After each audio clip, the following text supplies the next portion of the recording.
Hello everyone, I'm Paul Lafaye and I will talk to you about the high temperature TGA, DTA, DSC and Cp measurements, and more precisely how to perform accurate measurements. So as you know, at CRTT our expertise is the development of the FactSage software and the associated databases. To do so, we have been using numerical calculations for a long time in addition to literature data.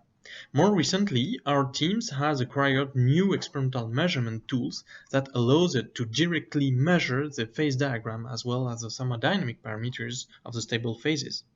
By combining the numerical and experimental data to those of the literature, we can now design more reliable databases. So now, what I want to show you is what we can get from the machine we have.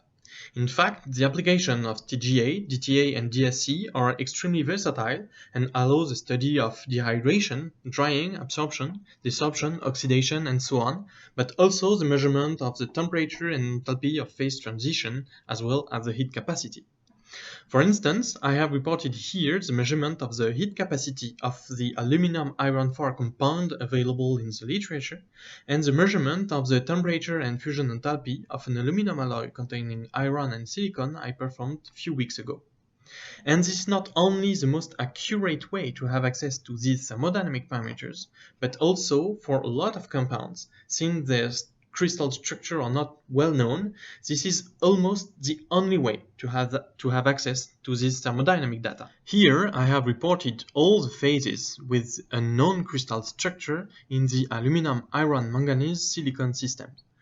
Some of these compounds are very important for an industrial point of view, like the T4 and T5 ternary compounds, for instance. And if we cannot measure these phases, the only thing we can do is assume their structure, then calculate the thermodynamic parameters, hoping that the resulting calculations are not too far from what we should expect. So now I will show you what machine we have, namely the Lapsys Evo. Here is the installation we have with the computer to control the machine. The upper and vertical part is the furnace, which is closed on the left picture and open in the right picture. On this picture, the furnace is open, which allows to change the rod and put a crucible containing the sample on the top of the rod. The mouthpiece of the furnace closes on a part which has a seal to ensure the sealing of the furnace cavity. Here, the furnace is closed and we can see the microbalance in the lower part of the machine.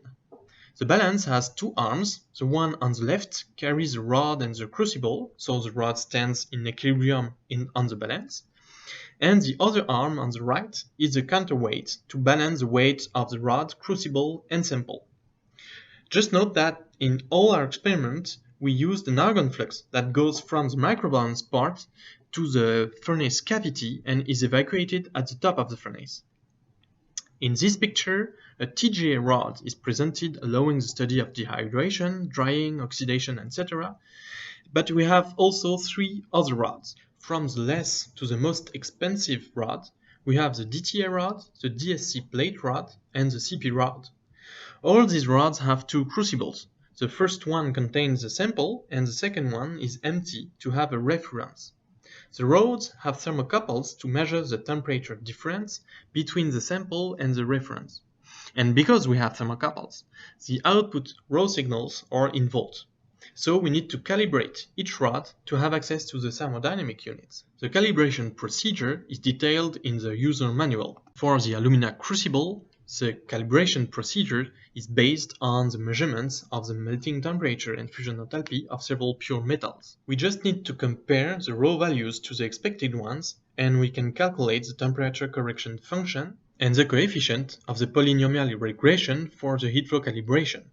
With this calibration procedure, we are supposed to be prepared to perform accurate measurements. Nevertheless, in this presentation, I will show you some unusual results we get. Some of them were quite difficult to explain and little studied in the literature. Let's start with some unexpected heat flow signals we get. I have reported here the raw data we obtained from blank measurements of the DTA, the DSC and the Cp rod.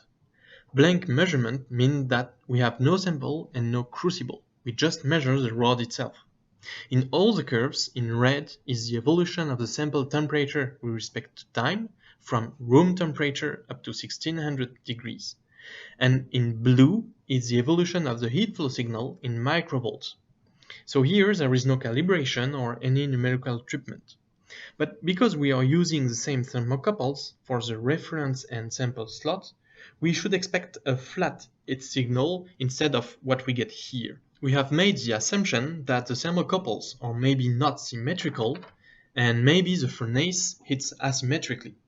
These two hypotheses were confirmed by Ceteram engineers and should be taken into account to perform accurate measurements. Now, what about the evolution of the mass signal? Here, I have reported the blank measurement performed with the DSC rod. Similarly to what I have presented before, in red is the evolution of the sample temperature with respect to time, and in blue is the raw microbalance signal. This experiment was conducted with no crucible, no sample, and no numerical treatment. So, in this experiment, we should expect a flat mass signal, since there is no possible reaction. Instead of that, we observed an increase in mass with the temperature. To explain this phenomenon, it should be remembered that argon is continuously injected into the furnace cavity. So, the rod and crucible are subjected to buoyancy forces that depends on the density of the gas, which is a function of temperature. This phenomenon has also been confirmed by Ceteram engineers and should be taken into account in order to perform accurate measurements. At last, I will show you the role of oxygen affinity on the accuracy of DSC measurements. I have reported here the 20 raw values of the fusion enthalpy measured for different pure elements, as well as the associated standard deviation. We can see that we have a strong decrease in the values of the fusion enthalpy, particularly for aluminum and zinc. By plotting the standard deviation of these measurements as function of oxygen affinity, by means of the Gibbs free energy of the most stable oxidation reaction calculated at the melting temperature of each pure element, we have this relation. The higher the affinity for oxygen is, the more the measurements are scattered. Our hypothesis is that a little bit of air could remain trapped in the crucible during the experiment, and above the melting temperature of the metal, an oxidation reaction may occur, promoted by the higher reactivity of liquid metal compared to solid, and relatively high temperature. So the sample is wrapped in a newly formed oxide layer, which can decrease the thermal conductivity.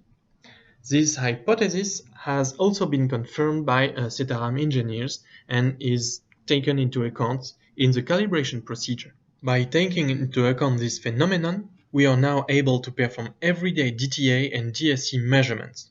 For the CP rod, we are currently developing new calibration methods and new measuring methods using the raw data only. Thank you for your attention.